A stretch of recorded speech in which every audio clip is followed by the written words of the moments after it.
Thank you all for attending our last session again. We're here to hear more about the Youth and Family Advocacy by Kelsey, Cate, and Danielle across two of our programs here.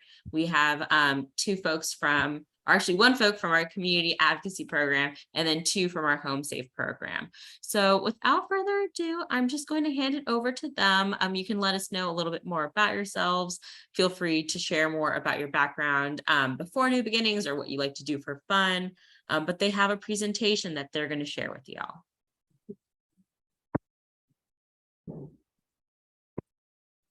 Hi, welcome. I am Danielle Weeks. I'm the Youth and Family Advocate for the Community Program. And I may have my cat pop in and out of the presentation as well. Hi, I'm Kelsey. I am one of the Home Safe Youth and Family Advocate at our residential program. A little bit about me, I have been working with children for about 14 years. So that's my background. Hi, everyone. My name is Cate Hurwitz. I am the other Youth and Family Advocate at Home Safe, which is our residential program. My background prior to coming to New Beginnings is in education. I was an elementary school teacher for 6 years and then transitioned out of the classroom and into advocacy work.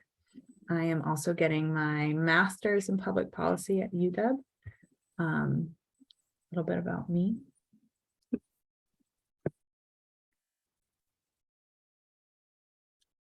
So we wanted to talk a little bit about why we do what we do and why it's important. So we wanted to see what you know and just kind of let you know why we do our work with youths and why it's important for the children and the families to have a youth and family advocate. Sorry about that. How does what is experienced in childhood affect us in adulthood? So there's so many different ways that it affects children as they grow. Studies have found that children are more likely to have developmental health conditions and other conditions like heart disease based on the trauma that they've experienced as young children. And so here at Home Safe and with both of our community programs and here in our residential program, we assist in creating a safe environment and helping parents understand the trauma that their children experience so that children will be able to have better outcomes when they become adults and hopefully work to support them to change their genes, to change the experiences to positive experiences so that it helps them when they're adults. So one of the things that we do in our work is supporting parents who have experienced domestic violence and have children in the home who have experienced it as well. And help them understand the effects of witnessing domestic violence on children. Without blaming the survivor, it is never the survivor's fault that abuse is happening in the home. But sometimes there is this conception that if a child, or if we think a child hasn't directly seen or heard instances of domestic violence, that they're not affected by it. And we know that that's really not true, even for very young children. And especially with younger children who may not have the words to express what it is that they witnessed or how that makes them feel. It's important to know that they probably are feeling something about it, right? They might feel scared, nervous, angry, guilty. There's a lot of different ways that a child might internalize witnessing domestic violence, even if they don't have the language to speak about it. And so part of our work is to help support survivor parents in understanding kind of what's going on with their children and ways to support their children through that. So whether they are still in the home with the abusive partner or they've left and are able to do more healing, although even after they've left, survivors often still have are still connected to the abusive partner through their child. But helping kids develop those kind of resiliency skills and the tools to process what they've been through.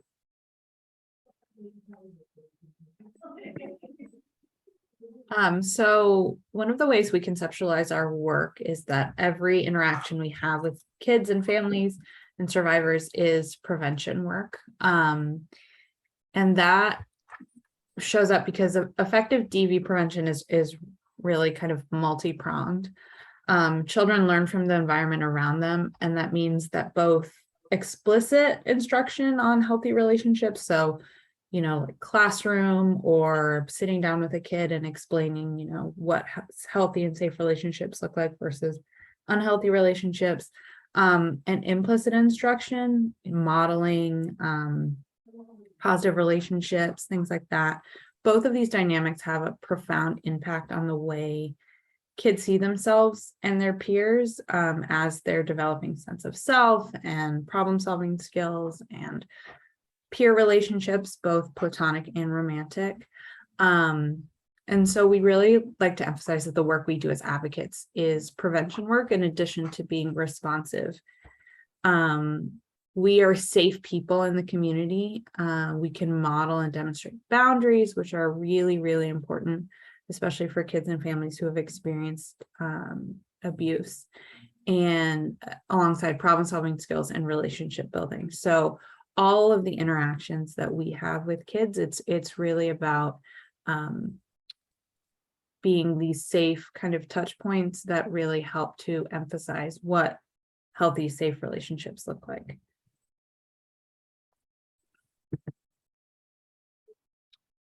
I'm sorry, we're all starting this one. Well, you may have heard us mention that we come from two different programs. So within New Beginnings, we have our community advocacy program and our residential shelter program called Home Safe. So I work for the community program, and Kelsey and Cate work for the Home Safe program. And we do a lot of the same general work, but with me and the community program, community advocates are designed to be mobile within the community. So we're not a residential program, and that we don't have survivors like on site that we necessarily check in with every day in that way. In my work, I go out into the community to work with survivors. And during COVID, that shifted to a lot of like phone calls and video calls as well, which is often more accessible for survivor parents anyway. But I am able to go out into the community and meet people as well to do this work. So as Danielle mentioned, and as both Kelsey and I have mentioned, Home Safe is residential. We have 17 units that can house both single survivors and survivors with children. And each participant has 3 advocates: survivor advocate, a youth and family advocate if they have children, and a housing advocate to help identify housing opportunities after their 6-month stay with us at Home Safe. We're really unique in that we work with kids from birth to 18 years old. And we also allow families to self-identify, by which I mean they're allowed to bring grandparents if that's an important part of the family unit. We also allow pets. We allow, some shelters do not allow, say, young men over the age of 13 or 14, and we thankfully do not have that restriction, which is great because it keeps family unit intact and is much safer for a family that is fleeing domestic violence.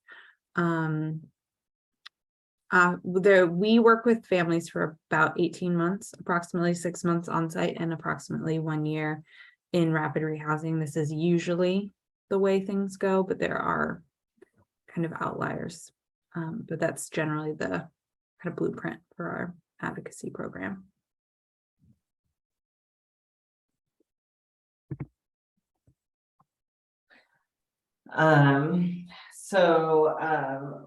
youth and family advocates are important aspects of our organization because we really want to make sure that the children feel like they are being heard and a part of the community. And so the reason why we have it is so that we can make the transition into safety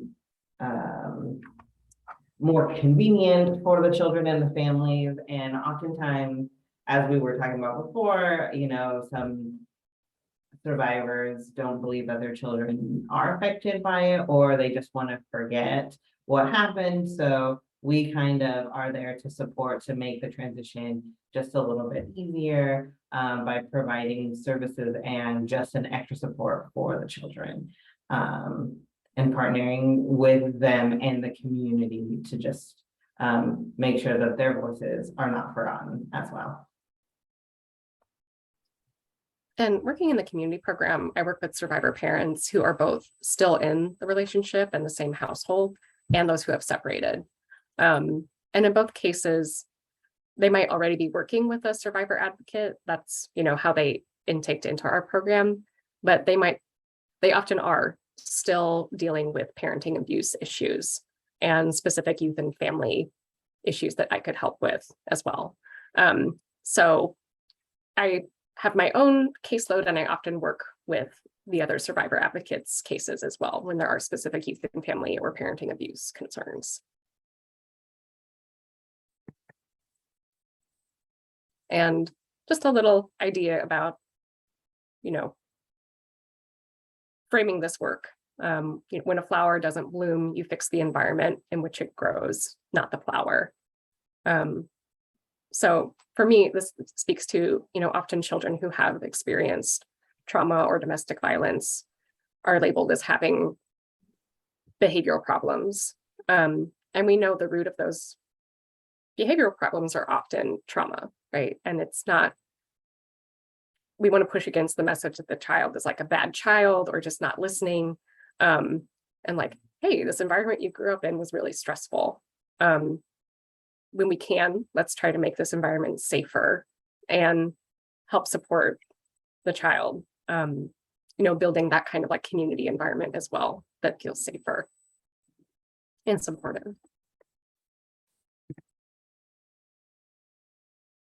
Something we pride ourselves on a lot is getting to know the participant and the children as individuals. We like to talk about survivor-led advocacy, which means that all of the advocacy we do is very much tailored to individuals that we work with. And that starts with getting to know people from the beginning. So when families arrive at Home Safe, for example, we welcome the family with gifts for both the survivor and the child. It's a point of connection, shared humanity. A lot of times in the move, there's such a focus on the survivor that a gift for the kid reminds them that we're thinking about them too, and that they're also important. We do intakes where we really do in-depth getting to know families and their needs and the particulars of cases, because each case is very, very different. We also prioritize goal setting because we're able to work with families over an extended period of time. In both programs, it's helpful to have goals that are made by the participant and supported by advocates to help kind of ground this new part of the period of their life and as they transition into different areas and you know, they might be moving on from Home Safe and into the community, and it's just helpful to have these goals that we can support them. We do in-home meetings and mobile advocacy. This helps us kind of get a sense of a more authentic relationship, a more authentic environment than office visits or offsite visits. We really want to see where families are, the things they're working on, the things they're working with. And it also just strengthens relationships and helps us have a really trust-based connection when we're able to have these more informal in-home visits It's not always feasible, but when it is, it's nice to do.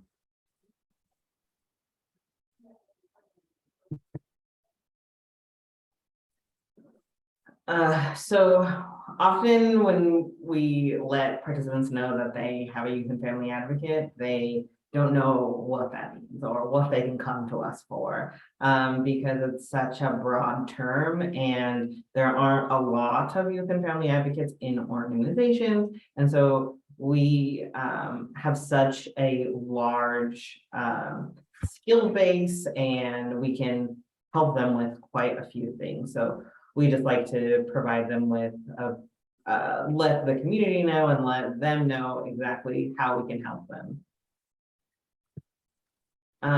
So the main thing that we help them with are basic needs. And so when they come to the Home Safe program, we definitely make sure that they're enrolled in WIC and TANF and DCYF if those things will help to get them into daycares or preschools or things like that. Here we always provide diapers and wipes for the participants. And we also help them locate community resources so that they can know where they can go to be more independent, especially when they are entered into rapid rehousing, which is where they are going to be a lot more independent and not depending on us more. So the more we can help support them in knowing how to locate and access community resources, the better it is for them in the long run. We do also purchase formula for the participants. This has been a struggle just because we are in a formula crisis at the moment. And so, and with WIC, it is hard for a lot of participants to get formula online because WIC, although they are making efforts to have online ways to get formula, it has been a real challenge. And so to make that stress just a little bit less for the participants, we will purchase formula so that we can get it from Amazon and get it in bulk and things like that so that they can have those things.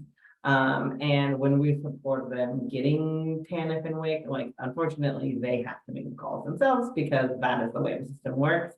But we do help them in telling them how to access it, or here at Home Safe, sometimes we will play with the kids while the parents are on the phone, just so that we can help make it easier so they don't have to help their child and try to set up these things for them. We also do make sure that there's interpreters available if they need them for anything for WIC or TANF, or even just having a conversation with us.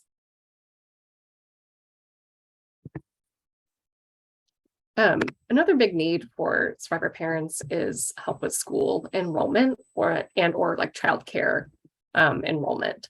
So in childcare in particular is pretty difficult right now to try to find a place that is open and suits the survivor's specific needs. One of the organizations that we often refer people to is childcare resources. It's a great resource for anybody who is looking for childcare, especially if they do have specific needs for that child. So I know that's a big support to us when we're trying to help people fulfill that need.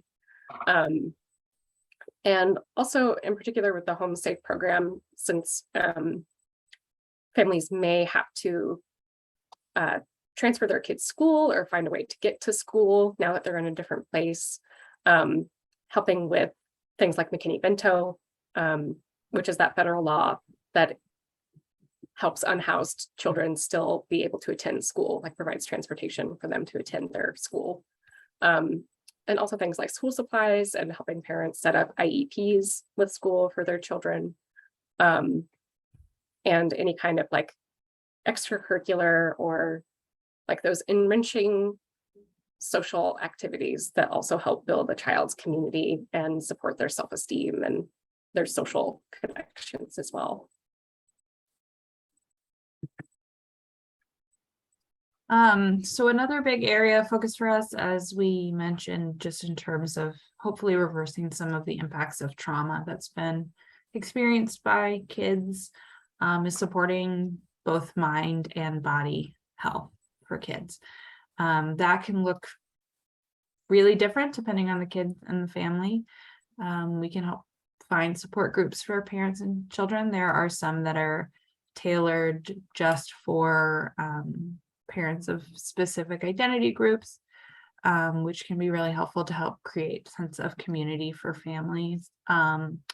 We help finding doctors, dentists, clinics, other medical providers, things like that.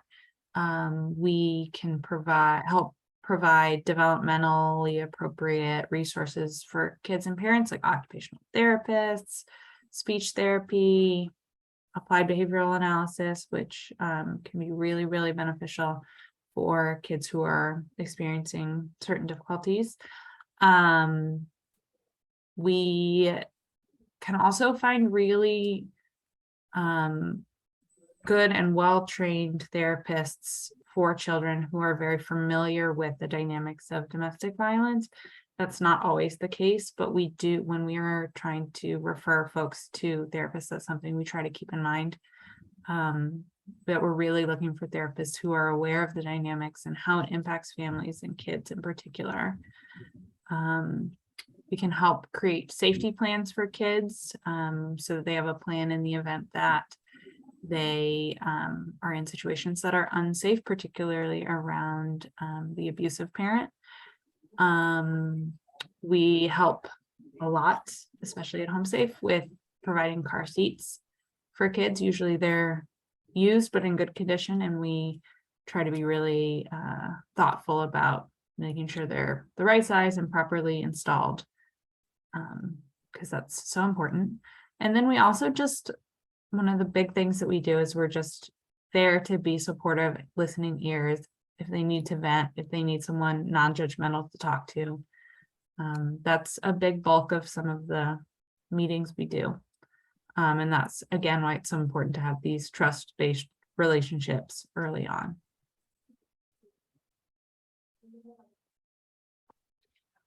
The fun part about our job is that we get to buy things for the kids and make it just a fun, safe environment. And so we get to, you know, do the cool thing and buy games and buy toys and things to make the kids feel like the other kids who maybe aren't in a shelter, or just things that they're used to that they had to leave behind.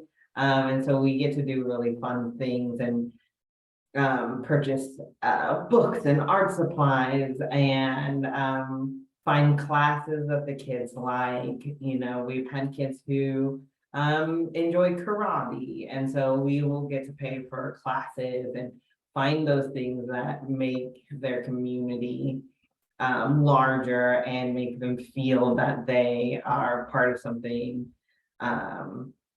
that isn't just about their past experiences or what's going on in their lives at the moment. And so it gives them a sense of just being like the other kids. And so, you know, and I think that is the best part of our job, is that we get to do those kind of fun things and play games with the kids, and it makes meetings, at least for us at Home Safe, more fun, because we get to, you know, be like, hey, did you hear about this really cool game? Let's play this really fun game together. And it really makes it just a more positive experience, and the more positive experiences the parents get to have with their kids, the more that they get to bond, the more that they get to see their kids grow into healthy relationships, into bonding with each other, into bonding with them. So it's a really just a fun part of our job.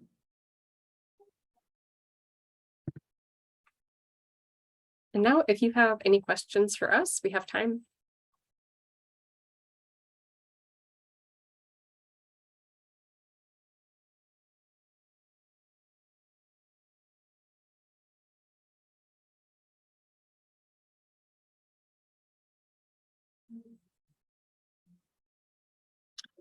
I have a question about the DV housing study in relationship to your work.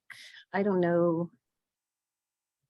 I know that recently some outcomes have been presented. So for example, mobile advocacy has been proven to be extremely helpful along with direct assistance, things like that. I don't know, how does the study affect your work, or does it?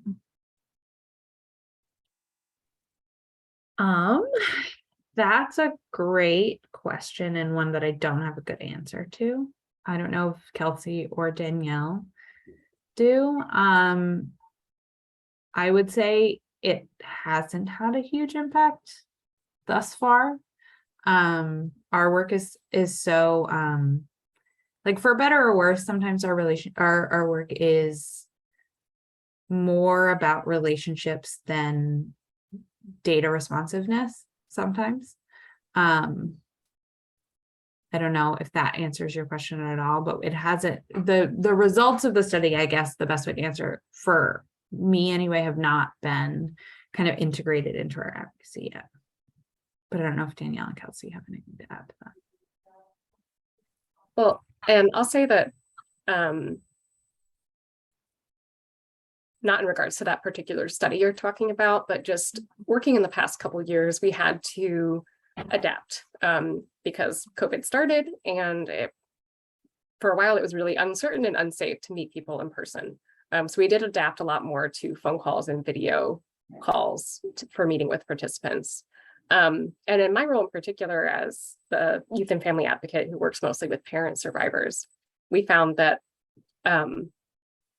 that type of advocacy, being more flexible about like how we meet up with people instead of requiring them to come in person to do an intake, for example, was a lot more accessible for a lot more survivors, and often was safer. They could take a phone call on a walk instead of having to figure out how to block out like 2 hours of time to strap the kid in the car and go somewhere physically to meet with us. And also just being able to meet people out in the community and being flexible in that way is, you know, we know that that is a benefit to survivors, that survivors do appreciate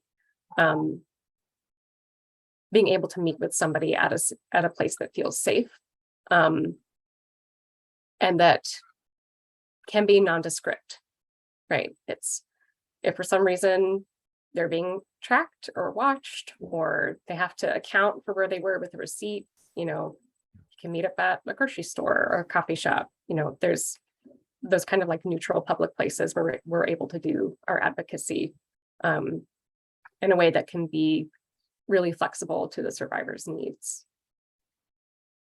I feel like one part of mobile advocacy that has really helped us too is being a part of like court discussions or meetings with the lawyers, and that has really been a real asset, I think, to a lot of our clients, because we are able to be at more meetings with them and to support them, and especially if like, I mean, as I'm sure a lot of people know, when lawyers speak, sometimes it doesn't really make any sense. And so it does help us to be a part of those conversations, especially with the survivors, so that we can say like, oh, you know, what that meant was this, you know, and so that they feel like they have somebody that they know and feel comfortable with, who also heard what they heard, so they can talk it through with us. And that has been something that has been really huge to be a part of. And I know like there's been times where children need to do things in the court where their parents can't be involved.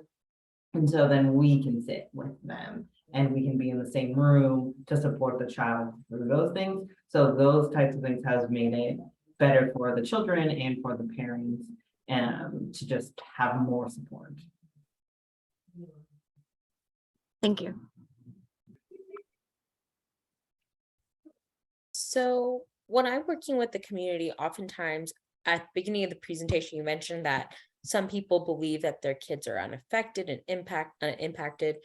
It seems like when people finally realize that there's a big learning process for the parent themselves, but how do you also support them through the emotional process of realizing that their kids were impacted, because I know a lot of survivors can carry a lot of guilt and shame, and it can be really hard for them to be okay with the fact that this happened to everyone in the family and everyone's trying to recover.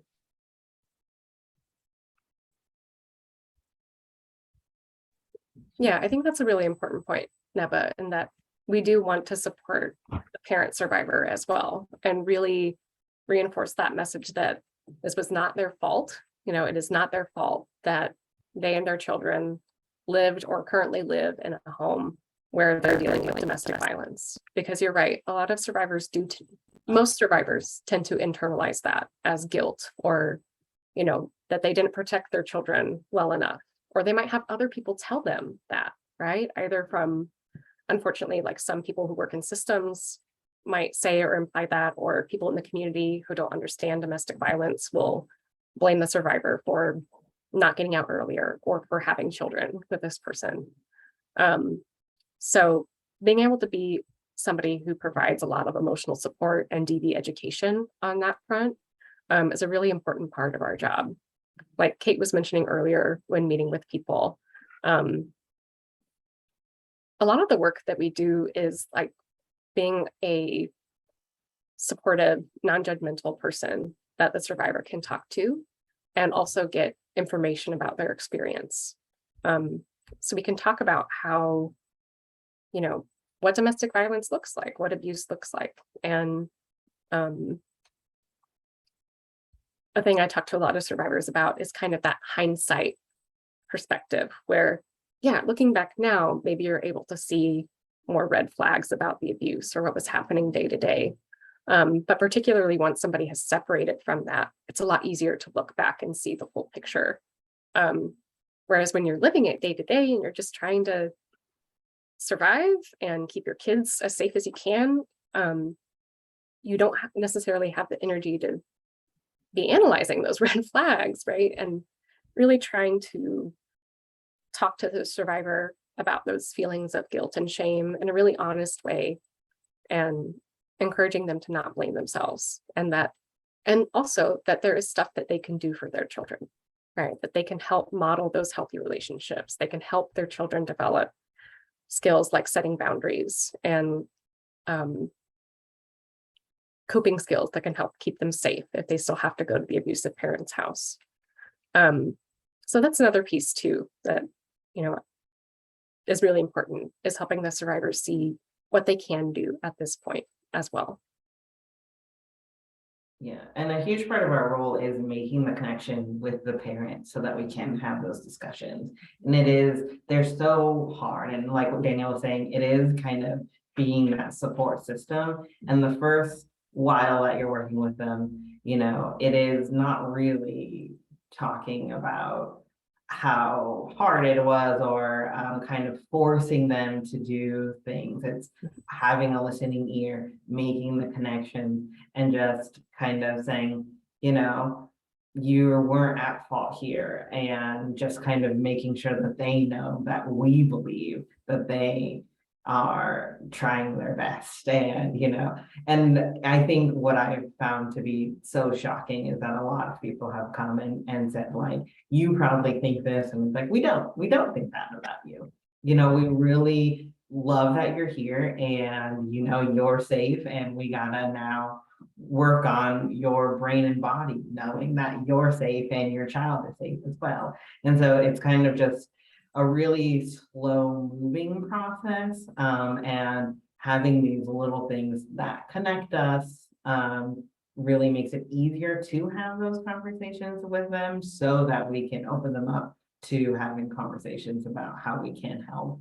And it also lets them, like, the more that they talk to us, the more we can find out how we can help with these triggers, or if the children have triggers that they don't know about, or they didn't think that their children were affected by it. And then we can say, hey, have you ever thought of X, Y, and Z? And so we just kind of are just that extra crutch to help them see their children through a new lens. Yeah, and I everything that Kelsey and Danielle are saying is really spot on. And I think highlights how much we want to be really thoughtful about how we frame things with people and how much we try to be really strengths-based when we talk with folks and remind them of all the things that they're doing that are really positive. And I think when people first meet us, they might see us as maybe part of the system, or there might be some distrust, and which is why I think it's so important to have those relationships from the beginning that are really about seeing people for who they are, witnessing their humanity, giving them grace, fostering these personal connections with people, so that, you know, when we say these things, they believe us and they believe that, you know, we're working together for positive change for them.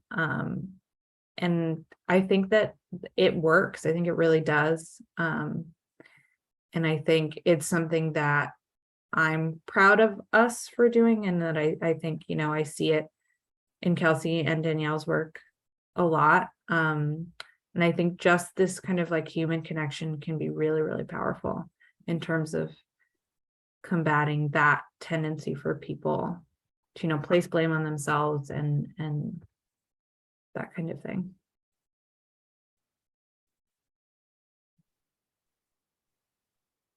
Any last questions, folks? I believe we have 2 minutes.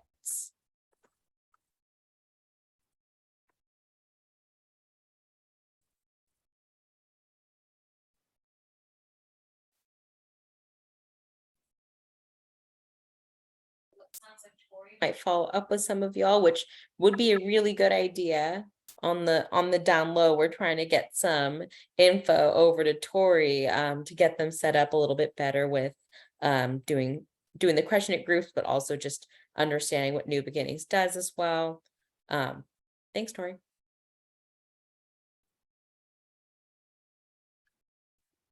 Okay, I am closing the window for any last questions.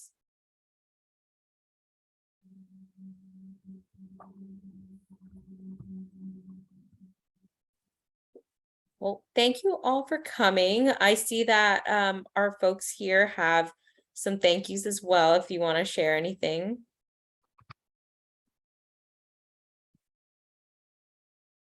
Well, thanks for setting this up, Neva. I appreciate the work that you're doing for our DVAM month. Well, I appreciate that you all are here providing information on not only the services that you do, but doing the services themselves. I think it means a lot for, I know I've recently worked with some folks who have literally asked, you know, have these services been around for when I was getting help?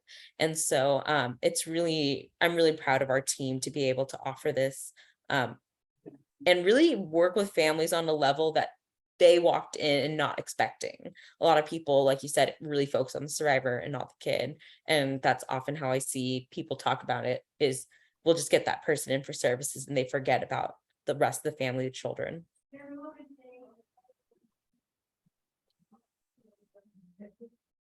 Well, thank you all very much for attending our last DVAM session. I'm going to end the recording now.